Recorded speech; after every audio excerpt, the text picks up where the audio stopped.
Welcome to Bitter or Sweet Sex in Marriage. I am Keisha Ann Mullins Brown of Good Courage, and with me is Chandra Dew, licensed professional and Christian counselor who is also the founder and owner of Community Care Counseling and the Care Foundation. Chandra was our presenter for the sexual trauma part of this series, and we want to thank her for coming out and presenting on the topic of sexual trauma and intimacy. Thank you so much, Chandra. You're welcome. Well, these are some questions from the Q&A section of that presentation, and Chandra has graciously agreed to go through these with us and provide some answers to these questions. The first question was, if a person experienced sexual trauma in the past, but there is no blatant evidence of it affecting the person's present circumstance, does it make sense to bring up the past? Well, what I would probably say to you, because someone's behavior um, doesn't mean that they are not suffering inside. So if they are able to deal with it and they're happy and pleased on how they're handling it, then I would say no. But if they are hiding what they're really feeling, which is what most of them end up telling me, then they need to get some healing from their past trauma.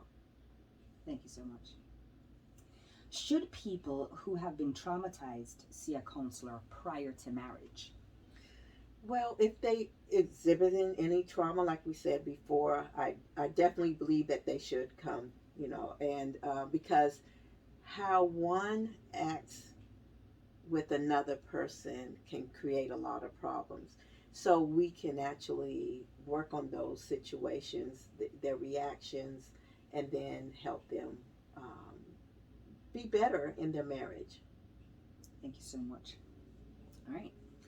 In the interest of honesty, should you tell your fiance that you were traumatized or just never tell them? Well, I believe in marriage, there should be no secrets. I really believe the more that you are open to your spouse, the closer you become with your spouse. We cannot get help from one another if we hold secrets. That's true. And having your spouse as your helpmate is a very big deal in a healthy Yes. marriage. This question says, thank you so much for that. This question says, what do you do if your spouse refuses to go to counseling, saying that the problem, saying that is your problem, you deal with it? Yes. Well, I tell couples all the time that if one has a problem, the other one has the problem. Mm-hmm. But you cannot make your spouse come. So you should be able to feel good about correcting your the things that you want to work in your life and have victory in that. I think that's very important to do. Thank you.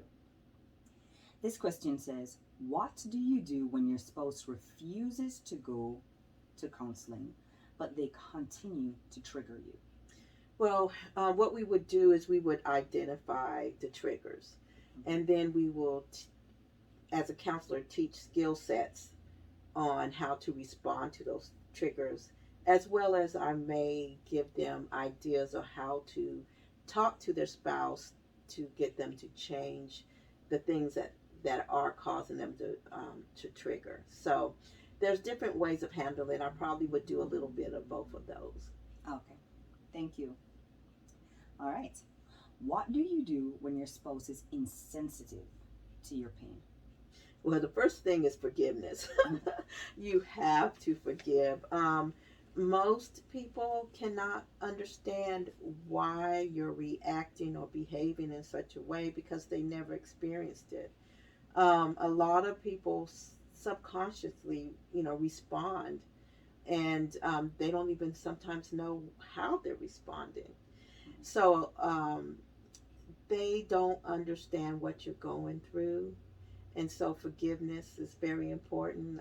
I always tell people, go to the cross and be like Jesus and ask God to forgive them because they don't know what they're doing. And that's true. That's a difficult one, Yes. but it's necessary. Yes. It's necessary part of the individual of our journey. Mm-hmm. Thank you. Can sexual trauma prevent orgasm with your current partner? Well, sexual trauma um, during the intimacy, the sexual intimacy, sometimes what happens, they get what we call re-experiencing. And that is, it's almost like it's happening right then and there. Or sometimes they have nightmares afterwards, or sometimes just the memory of it. And that will disconnect the joy of having sex with your partner. And so, most likely, that can happen, yes. It would be very difficult to have a climax during that time. Okay, thank you. What if sexual assault hasn't been experienced, but libido is non existent and there is no desire for sex? Well, that's usually the case of a physical situation. So, I normally ask my client to go and get a complete physical.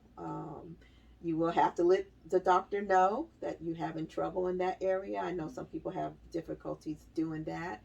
But just remember, just like counseling, it's very confidential. This is just between you and your doctor.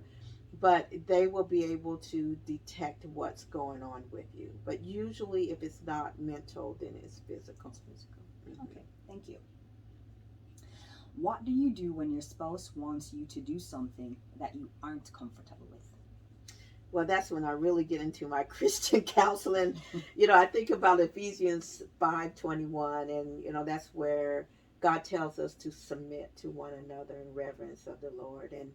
And I think compromise. You talk to each other and you try to figure out, what are your likes, what are your dislikes. Work together as a team so that you both find pleasure in your sexual intimacy.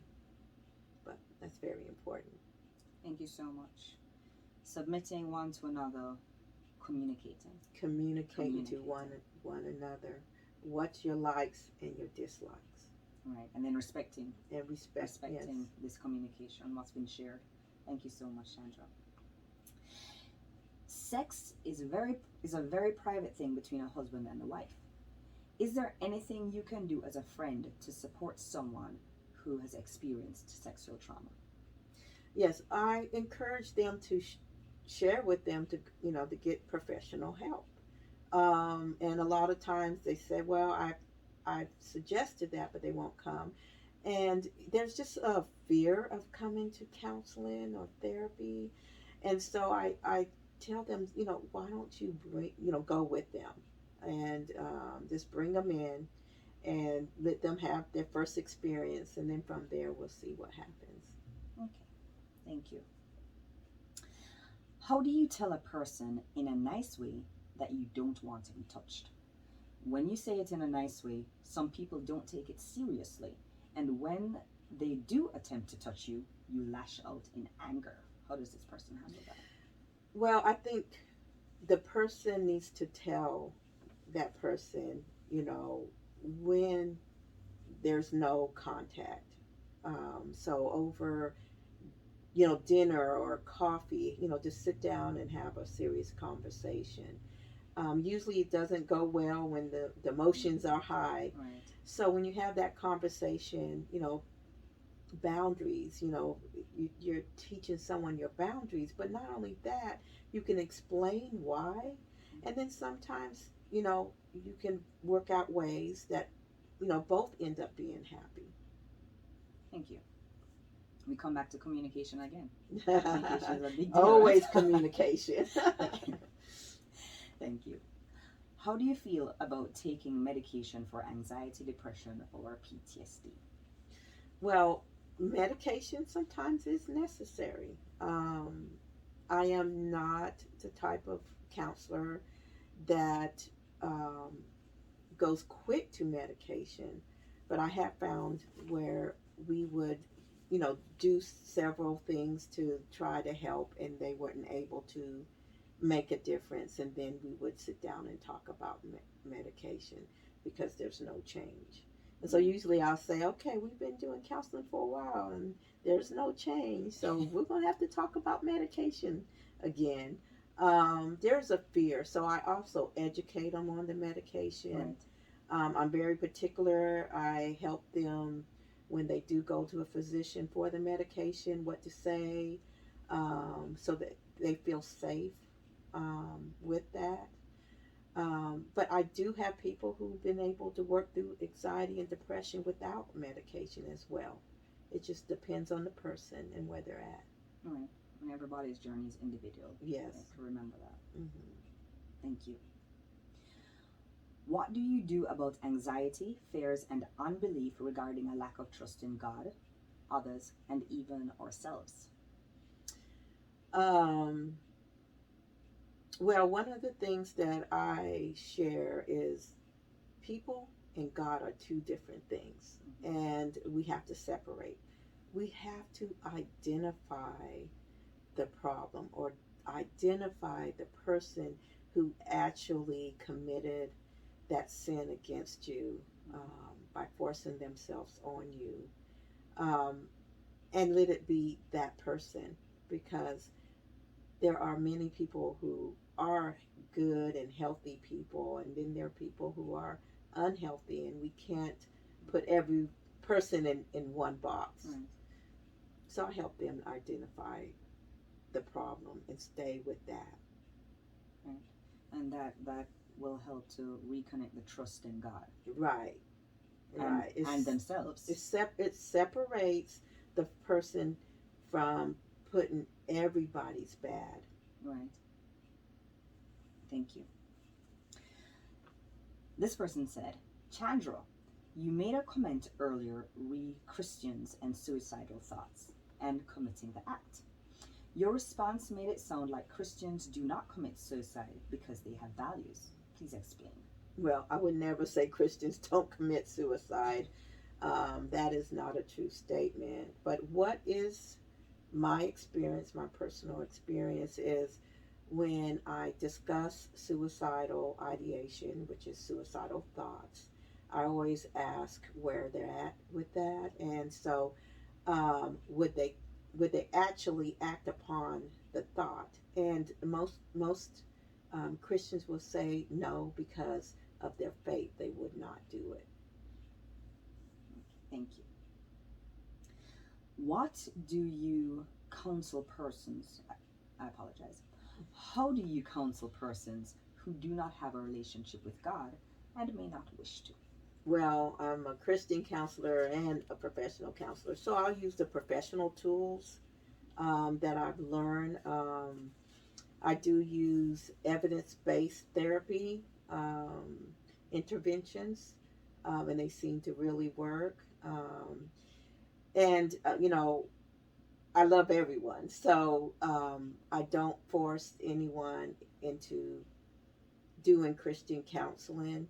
I do that because I want to help my Christian brothers and sisters. Thank you, Chandra. Mm-hmm. Well, we are at the final question. Okay. Thank you so much for your time. Mm-hmm.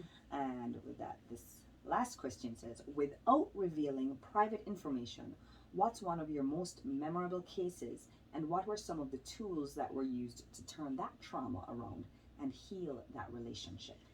Well, most of my most memorable is dealing with dissociation, where the person is protecting themselves, and what they do is they um, mentally separate themselves from their bodies so that they don't physically feel what is being done to them. And the problem comes when they get triggered, and they re-experience it, and then they go into that dissociation place. And so what I normally do is help them learn how to control it. not let the dissociation behavior control them, but they control it. I can see how that could be rewarding. It's very rewarding. Oh, that would be rewarding. It's very rewarding, yes. Well, thank you so much, Chandra. You're welcome. We'd like to thank Chandra Dew. This is Chandra Dew, founder and owner of Community Care Counseling, as well as the Care Foundation, licensed professional and Christian counselor, who was very helpful in coming and participating in the Bitter or Sweet Sex in Marriage series, looking at the topic of sexual trauma and intimacy. We thank you for your time. Bye-bye. Thank you. You're welcome. I don't know. The second question, I Why did is not this 15 answer it. minutes?